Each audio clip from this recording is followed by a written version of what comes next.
एक व्यापारी का बेटा किशन एक शहर में रहता था। दुर्भाग्य से उनकी सारी संपत्ति खत्म हो गई थी, इसलिए उन्होंने दूसरे देश में जाकर व्यापार करने के बारे में सोचा। उसके पास एक भारी और मूल्यवान वजन मशीन थी। इसका वजन 20 किलो था। उन्होंने अपने पैमाने को ऋणदाता के साथ मॉर्टगेज के रूप में रखा और व्यवसाय करने के लिए दूसरे देश चले गए। कई देशों में घूमने के बाद उन्होंने बिजनेस किया और खूब पैसा कमाने के बाद वापस लौट आए।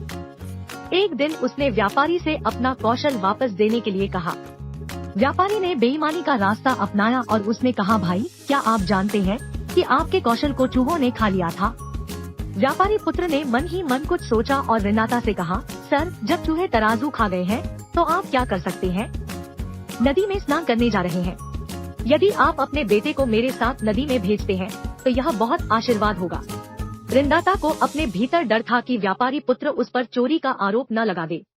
उन्होंने चीजों को इतनी आसानी से होते नहीं देखा, इसलिए उन्होंने अपने बेटे को उसके साथ भेज दिया।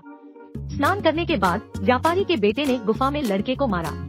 उसने गुफा के दरवाजे को एक चट्टान से बंद कर दिया और अकेले व्यापारी के पास लौट आया।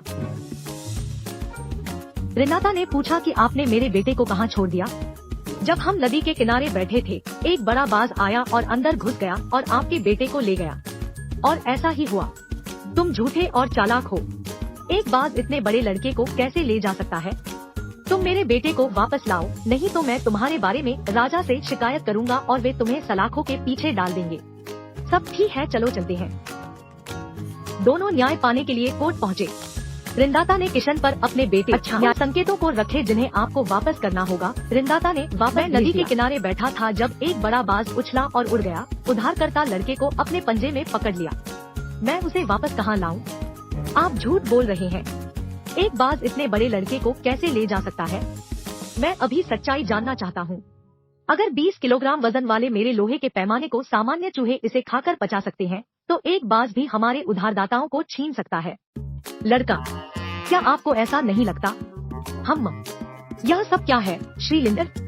आखिरकार अदालत ऋणदाता ने खुद न्यायाधीश ने व्यापारी बेटे को अपना तराजू दिलाया और ऋणदाता ने अपने बेटे को वापस पा लिया। ऋणदाता ने अपना सबक सीखा।